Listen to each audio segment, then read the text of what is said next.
बिस्मिल्लाहिर्रहमानिर्रहीम। अस्सलाम वालेकुम डियर स्टूडेंट्स। टॉपिक हमारा आज का class 10th chemistry chapter number 11 organic chemistry में जो बनता है that is sources of organic compounds. Sources of organic compounds यानी ऑर्गेनिक कंपाउंड्स हमें किन किन ज़राए से हासिल होते हैं, कौन कौन से ज़रिए हैं जहाँ से आप ऑर्गेनिक कंपाउंड हासिल कर सकते हैं।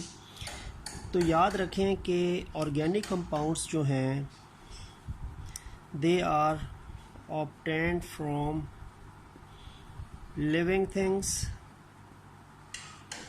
जो ऑर्गेनिक कंपाउंड्स हैं वो लिविंग थिंग्स से आपको हासिल होते हैं, और लिविंग थिंग्स के अंदर भी दोनों कैटेगरीज़ हैं। जो लिविंग थिंग्स अलाइव होते हैं वो भी आपको ऑर्गेनिक कंपाउंड्स देते हैं, और जो डेड लिविंग थिंग्स होते हैं उनसे भी आपको ऑर्गेनिक कंपाउंड्स जो हैं वो मिलते हैं। ठीक हो गया। और सेकंड सोर्स क्या होता है कि अच्छा, ये जो मैंने आपको लिविंग थिंग्स वाले अलाइव या डेड ऑर्गेनिक कंपाउंड्स बताए हैं ना, ये नेचुरल ऑर्गेनिक कंपाउंड्स हैं। नेचुरल जो कुदरती तौर पे एग्जिस्ट करते हैं लिविंग बॉडीज़ के अंदर, या आफ्टर डेथ उनकी बॉडी में डिकम्पोजिशन से बनते हैं। और उसके अलावा जो कुछ ऑर्गेनिक कंपाउंड्स जो आर्टिफिशियल होते हैं ना, which are artificial organic compounds, they are basically synthesized in laboratories. वो लेबॉर्ट्रीज़ में भी सिंथेसाइज किए जाते हैं। वो सिंथेटिक होते हैं, आर्टिफिशियल होते हैं, क्योंकि नेचुरल ऑर्गेनिक कंपाउंड्स इतने नहीं होते कि वो तमाम की तमाम रिक्वायरमेंट्स या नीड्स पूरी कर सकें as a whole population of the world की। तो उसके लिए हमें मसनूई तौर पे भी कुछ ऑर्गेनिक कंपाउंड्स लैब्स में सिंथेसाइज करने पड़ते हैं। ठीक हो गया। तो हमने लिविंग थिंग्स वाले भी बात करेंगे और फिर लास्ट में आर्टिफिशियल वालों की भी जो है वो बात करेंगे। ठीक हो गया। अब यहाँ पे मैं मेंशन कर दूँ कि आपके पास जो डेड से भी मिलते हैं, जो डेड से जो आपको जो डेड लिविंग थिंग से आपको मिलते हैं ना, ये अपने ऑर्गेनिक कंपाउंड्स, उनको हम फॉसिल फ्यूल्स कहते हैं। They are known as fossil fuels. और फॉसिल फ्यूल्स में तीन अहम कंपोनेंट्स आते हैं। कोल आता है, पेट्रोलियम आता है, और नेचुरल गैस आती है। ये तीन ऑर्गेनिक कंपाउंड्स फॉसिल फ्यूल्स कहलाते हैं, जो आपको डेड लिविंग थिंग्स की बॉडी से हासिल होते हैं। जब उनकी बॉडीज़ डिकम्पोज होती है under pressure, under temperature, bacterial decomposition, तो dead bodies of animals and plants जो हैं दे कन्वर्ट हो जाती हैं coal, petroleum and natural gas में। तो ये फॉसिल फ्यूल्स कहलाते हैं। जहाँ तक ताल्लुक़ है अलाइव लिविंग थिंग्स जो हैं, यानी ज़िंदा जो लिविंग थिंग्स होते हैं, उनसे क्या क्या मिलता है। ज़िंदा लिविंग थिंग से आपको बेतहाशा ऑर्गेनिक कंपाउंड्स मिलते हैं। जैसे कि हम कह सकते हैं कि आपको जो मिल्क हासिल होता है, मिल्क एक ऑर्गेनिक कंपाउंड है। ठीक है, बायोकेमिकल कंपाउंड है ये। इसके अलावा आपको मीट हासिल होता है, गोश्त जो आपको हासिल होता है। सारी बातें आप ज़बह करते हैं एनिमल्स को, अलाइव जिंदा एनिमल्स को आप ज़बह करते हैं, फिर उसकी बॉडी से गोश्त हासिल करते हैं। ये एक ऑर्गेनिक कंपाउंड है। फिर चमड़ा आपको हासिल होता है, लेदर आपको हासिल होता है। लेदर भी ऑर्गेनिक कंपाउंड है, प्रोटीन इन नेचर होता है। ठीक हो गया। इसके अलावा आपको डिफरेंट वाइटामिन्स हासिल होते हैं। ठीक हो गया। आपको डिफरेंट प्रोटीन्स हासिल होती हैं। ठीक हो गया। इसके साथ साथ आपको और भी डिफरेंट तरह की आप कह सकते हैं कि फ़ैट्स हासिल होते हैं। फ़ैट्स चिकनाई वाली चीज़ें हो गई हैं। ठीक है, वाइटामिन्स, फ़ैट्स, प्रोटीन्स, कार्बोहाइड्रेट्स, ये भी आपके फूड का अहम कंपोनेंट्स हैं। तो ये कंपोनेंट्स ऐसे हैं जो अलाइव लिविंग थिंग से हम हासिल करते हैं। हम मरने का वेट नहीं करते। मरनी हुई चीज़ जो होती है वो डेड है, वो तो फॉसिल फ्यूल में ख़ुद कन्वर्ट होती है नेचुरल प्रोसेस से। लेकिन एक अलाइव लिविंग थिंग आपको दे सकती है meat, milk, leather, vitamin, proteins, fats, carbohydrates. तो वो ये सारे कंपाउंड्स जो हैं they are also considered in the organic category. ये भी ऑर्गेनिक कैटेगरी में है। ठीक है। तो अब हम वन बाय वन इनको डिस्कस कर लेते हैं कि कौन सा ऑर्गेनिक कंपाउंड किस किस काम आता है, और वो क्या क्या उसको हासिल करने के नतीजे में उससे मज़ीद कितने कंपाउंड जो होते हैं वो बन सकते हैं। तो पहला ऑर्गेनिक कंपाउंड जो है वो कोल है। कोयला। और कोल फॉसिल फ्यूल है, डेड लिविंग थिंग से आपको हासिल होता है जब उनकी बॉडी डिकम्पोज होती है अंडर द अर्थ क्रस्ट।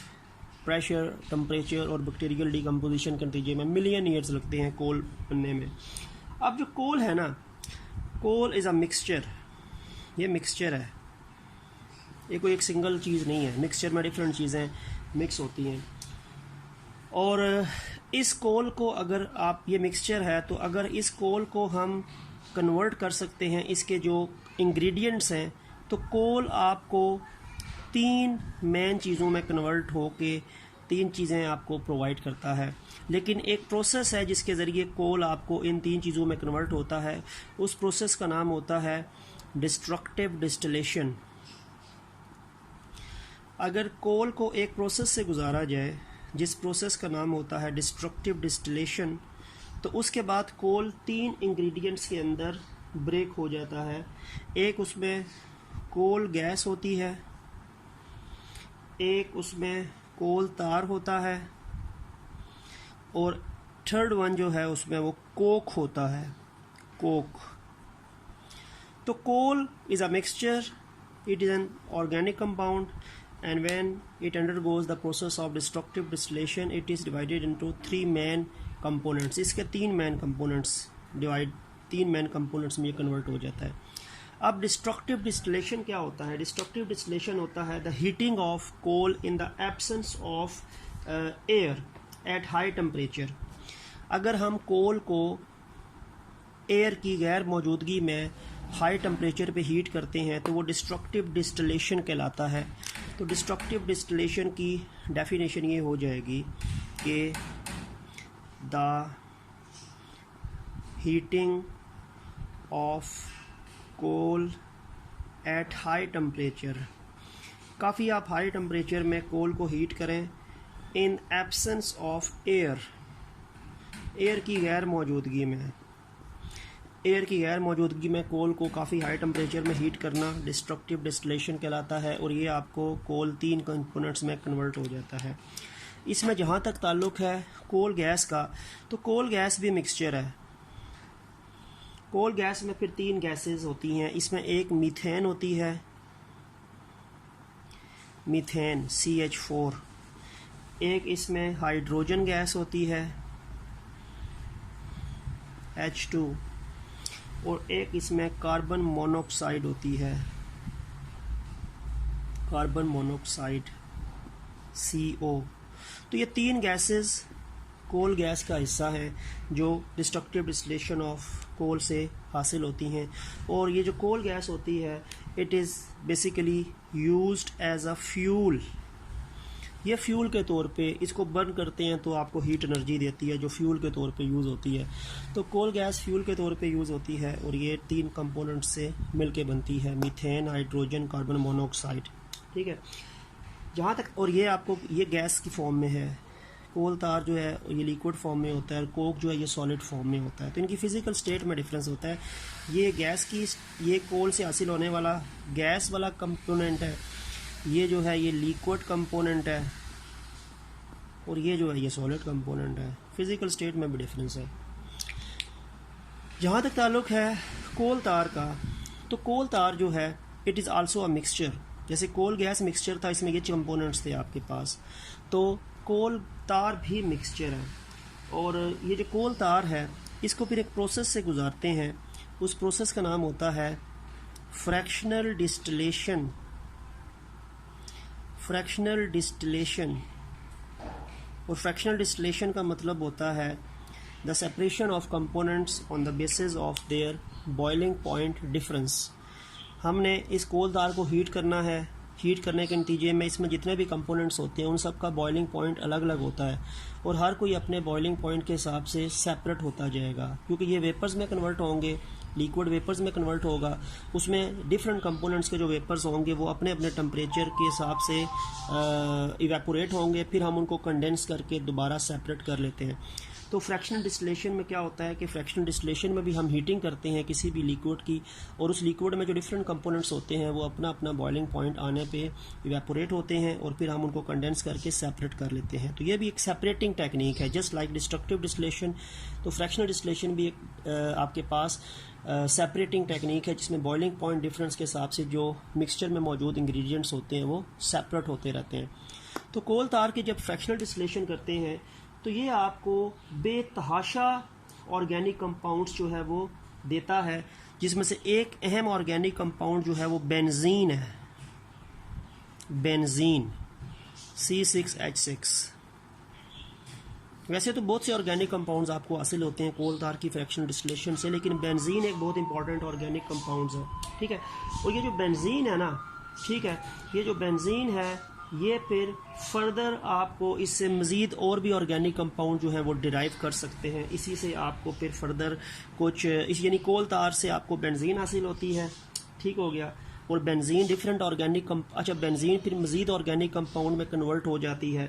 इसके अलावा कोल तार से ही आपको और भी कई ऑर्गेनिक कंपाउंड्स हासिल होते हैं along with benzene, which are then use to make plastics, जो प्लास्टिक्स बनाने में यूज़ होंगे, डाइज बनाने में यूज़ होंगे यानी जो रंगने वाली चीज़ें होती हैं, ठीक है, ड्रग्स बनाने में यूज़ होंगे, मेडिसिन्स बनाने में यूज़ होंगे, पेंट्स बनाने में यूज़ होंगे, ठीक हो गया, वार्निश बनाने में यूज़ होंगे। वार्निश भी एक लिक्विड होता है। फर्नीचर इंडस्ट्री जो टिम्बर होते हैं, टिम्बर जैसे जो रिलेटेड कारोबार है फर्नीचर, वहाँ पे ये यूज़ होता है वार्निश।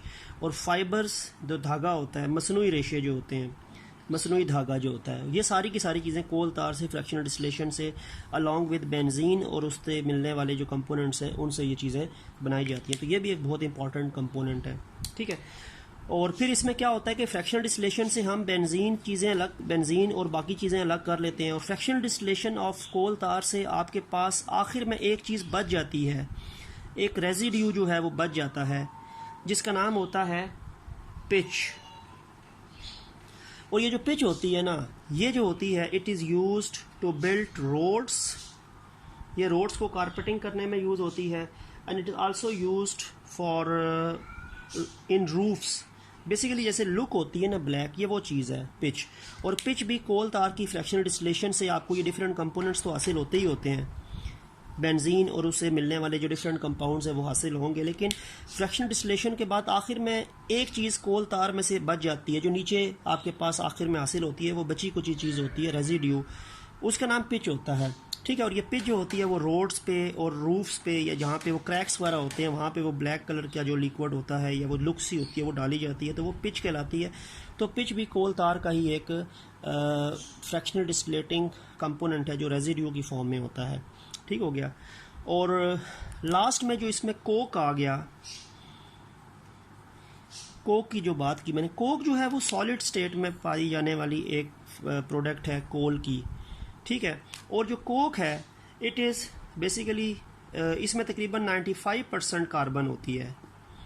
कोक में 95% कार्बन होती है और 5% जो है वो इम्प्योरिटीज़ होती हैं।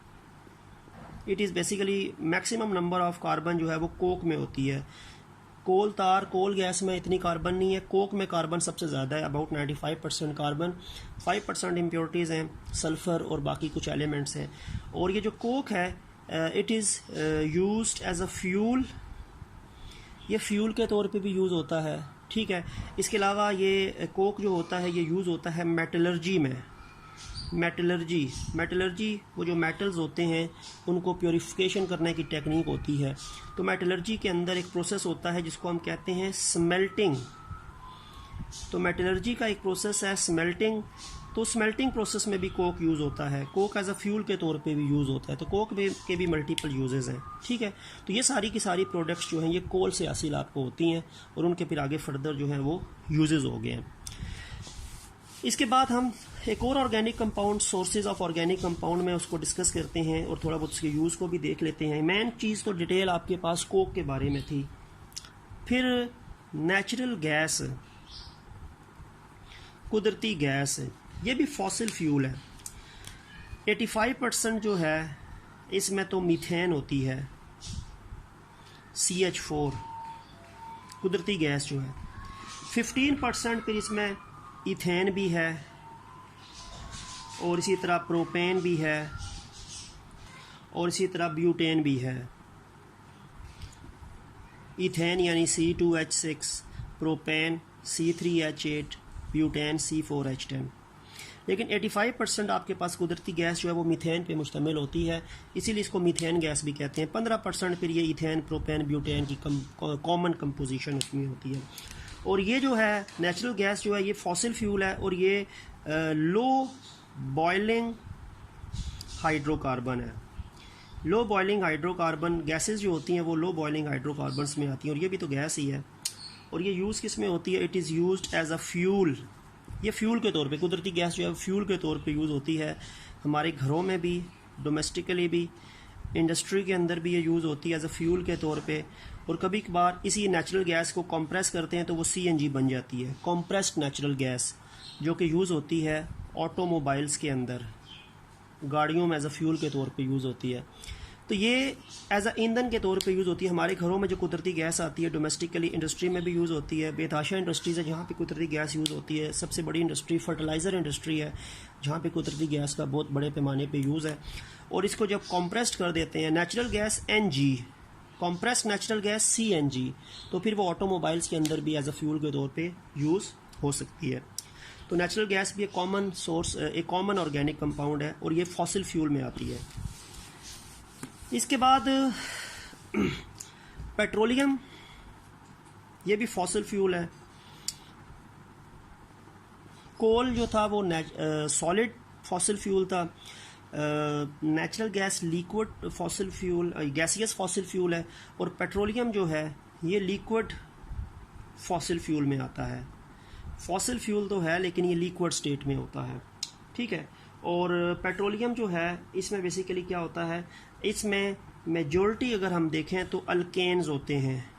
अल्केन्स पे मुश्तमिल ये एक ऑर्गेनिक कंपाउंड है, फॉसिल फ्यूल आता है इसमें। और इसमें आपको ये भी बता दूं कि ये भी मिक्सचर है। Petroleum is also a mixture. और हम पेट्रोलियम को फिर इसी प्रोसेस से गुजारते हैं जिसका हमने पहले भी जिक्र किया था एक जगह पे, फ्रैक्शनल डिस्टिलेशन। पेट्रोलियम को हीट किया जाता है एक ख़ास टेम्परेचर पे, जिसकी वजह से उस मिक्सचर में मौजूद, पेट्रोलियम मिक्सचर में मौजूद डिफरेंट कंपोनेंट्स बॉयल होते हैं अपने अपने बॉइलिंग पॉइंट आने पे, और फिर हम उनको कंडेंस करके सेपरेट कर लेते हैं। तो पेट्रोलियम को फ्रैक्शनल डिस्टिलेशन से गुजारने के बाद डिफरेंट चीज़ें इसमें से अलग होती हैं। इसी में से आपको डीजल हासिल होता है, इसी में से आपको फ्यूल ऑयल यूज़ होता है, हासिल होता है, इसी में से आपको पेट्रोल हासिल होता है जिसको गैसोलीन कहते हैं, इसी में से आपको पेट्रोलियम ईथर हासिल होता है, ठीक है। बेतहाशा चीज़ें आपको हासिल होती हैं पेट्रोलियम में से, क्योंकि पेट्रोलियम जो है ये क्रूड ऑयल कहलाता है, इसको क्रूड ऑयल भी कहते हैं, खाम तेल। तो इसको ज़मीन से निकालते हैं तो ये खाम तेल होता है, इसको फिर रिफाइनरीज़ में बेचते हैं। It is basically transfer to the refineries.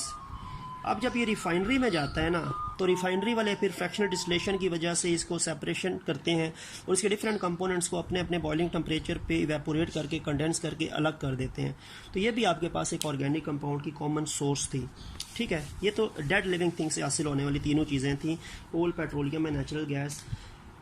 फिर जो आपके पास जो अलाइव लिविंग थिंग्स होते हैं, जो जिंदा लिविंग थिंग्स होते हैं, उनसे भी आपको डिफरेंट ऑर्गेनिक कंपाउंड्स हासिल होते हैं। जैसे मैंने आपको बताया कि आपको प्रोटीन्स हासिल होती हैं, आपको कार्बोहाइड्रेट्स हासिल होते हैं, आपको फैट्स हासिल होते हैं, आपको वाइटामिन्स हासिल होते हैं, ठीक हो गया। या आपको कुछ मेडिसिन हासिल होती हैं, ड्रग्स हासिल होती हैं। तो ये सारी की सारी चीज़ें you can also obtain them from animals and plants. Animals और प्लांट्स से हासिल होती हैं, and alive animals and plants, जिंदा एनिमल्स, प्लांट्स फिर आपको डिफरेंट प्रोडक्ट्स जो हैं वो देते हैं। जबकि इससे पहले पेट्रोल यानी कोल, पेट्रोलियम, नेचुरल गैस जो थे वो डेड लिविंग थिंग से हासिल होने वाले प्रोडक्ट्स थे, ठीक हो गया। तो ये आपके पास अलाइव लिविंग थिंग से ये प्रोडक्ट्स जो होते हैं वो हासिल होते हैं।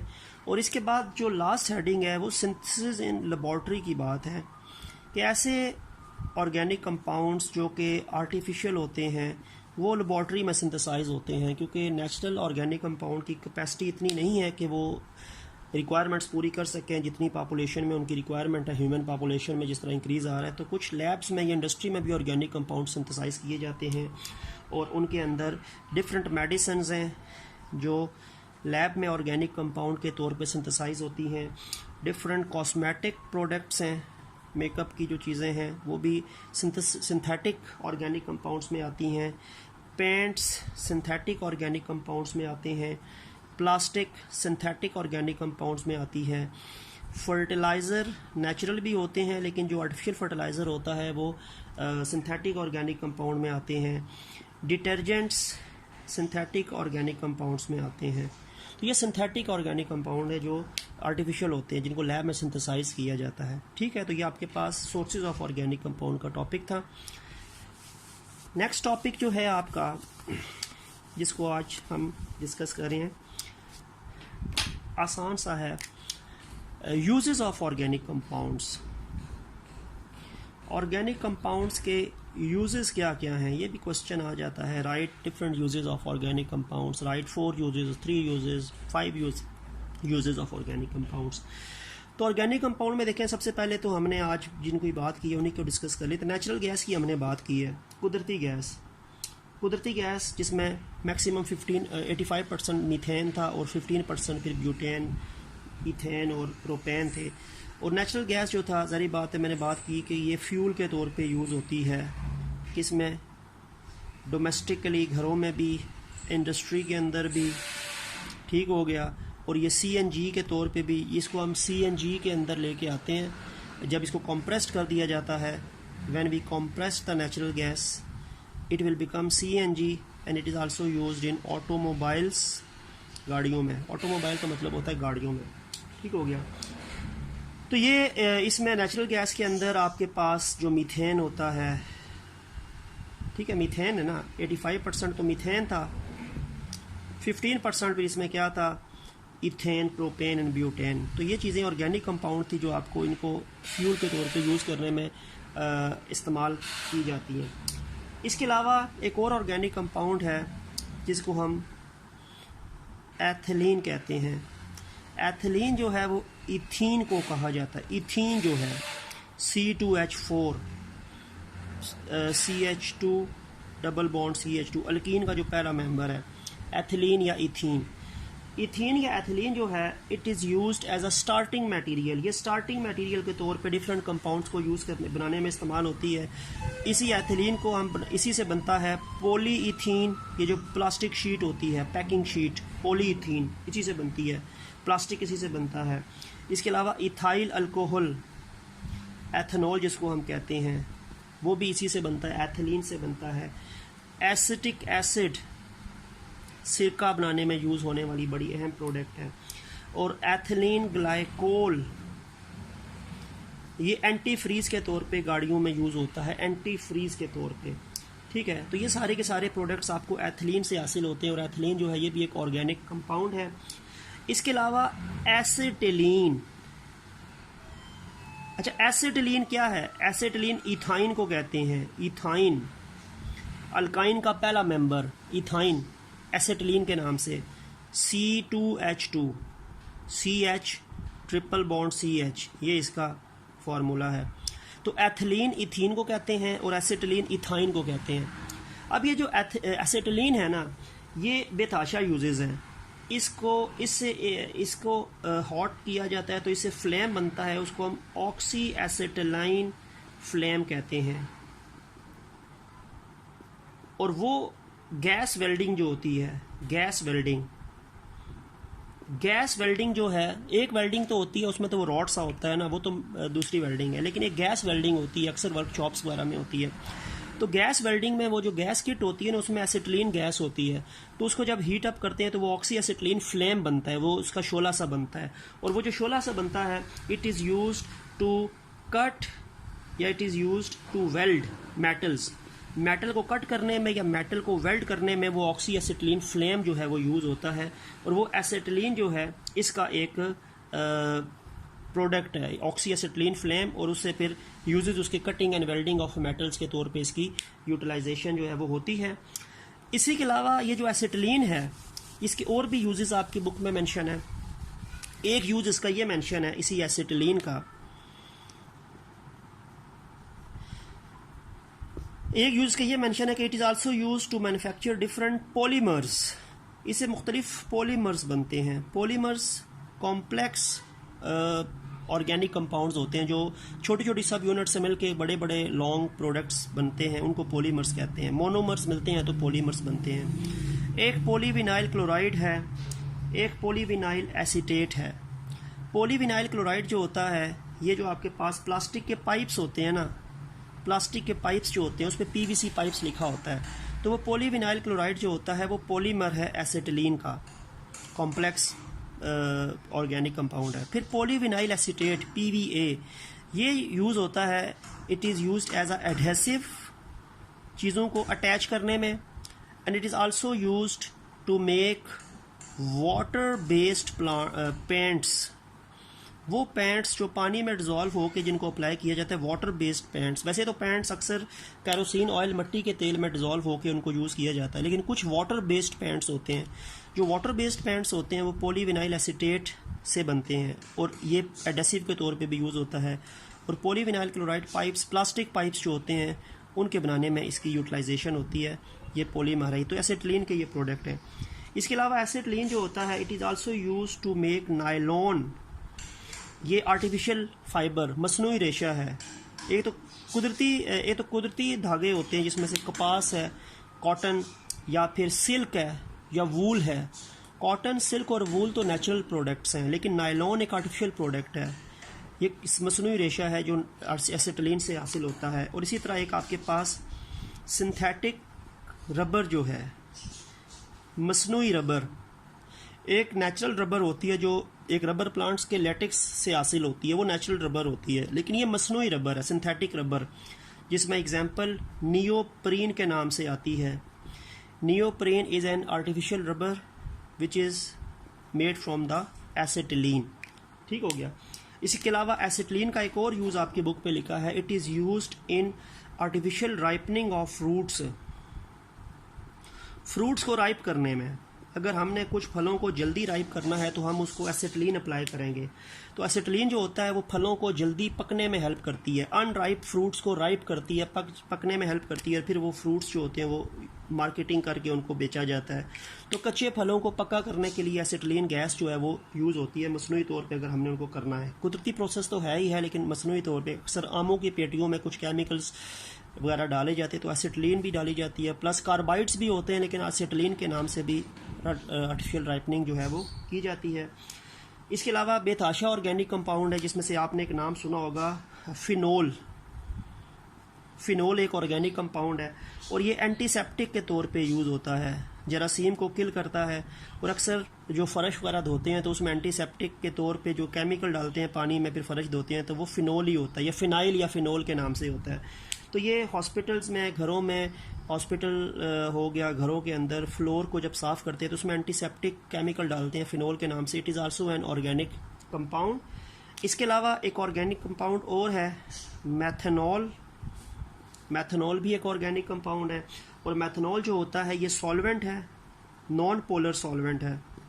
It's a non polar solvent, और ये फैट्स, ऑयल्स, पेंट्स जो पानी में हल नहीं होते वो फिर मैथनॉल में हल होते हैं, क्योंकि ये नॉन पोलर सॉल्वेंट्स में आता है। और इसके अलावा और बेतहाशा ऑर्गेनिक कंपाउंड्स हैं जिनका यूज़ ड्रग्स में, मेडिसिन्स में है, डाइज में है, कॉस्मेटिक्स में है, डिटर्जेंट्स में है, साबुन बनाने में है। नायलॉन वही मसनूई रेशा हो गया। इमल्जेंस ये भी पेंट्स की एक किस्म होती है। और इसके अलावा और भी आप कह सकते हैं कि रबर बनाने में, पेंट्स बनाने में, तो ये ऑर्गेनिक कंपाउंड्स के भी बेतहाशा मल्टीपल यूजेस बन सकते हैं आपके पास। ठीक है, तो ऑर्गेनिक कंपाउंड्स के जब भी आपको यूजेस लिखने आए तो पॉइंट्स बना के आप लिख दें, जैसे एसिटिलीन के पॉलीमराइजेशन है, नायलॉन है, राइपनिंग है, ये 3-4 पॉइंट्स बन जाएंगे। नेचुरल गैस के पॉइंट्स जो हैं वो आपके पास बन जाएंगे। ठीक हो गया, मैथनॉल का पॉइंट बन जाएगा, फिनोल का पॉइंट बन जाएगा। तो इस तरह करते करते आपके पास 6, 7, 8 पॉइंट्स आप लिख सकते हैं ऑर्गेनिक कंपाउंड्स के यूजेस के हवाले से, जो कॉमनली हमारे घरों में यूज़ होते हैं एवरीडे लाइफ के अंदर। ठीक है, तो हमारे 2 टॉपिक्स आज कवर हो गए, यूजेस ऑफ ऑर्गेनिक कंपाउंड्स और सोर्सेज ऑफ ऑर्गेनिक कंपाउंड्स। तो आज का लेक्चर हमारा इतना ही था। नेक्स्ट लेक्चर तक के लिए अल्लाह हाफिज़।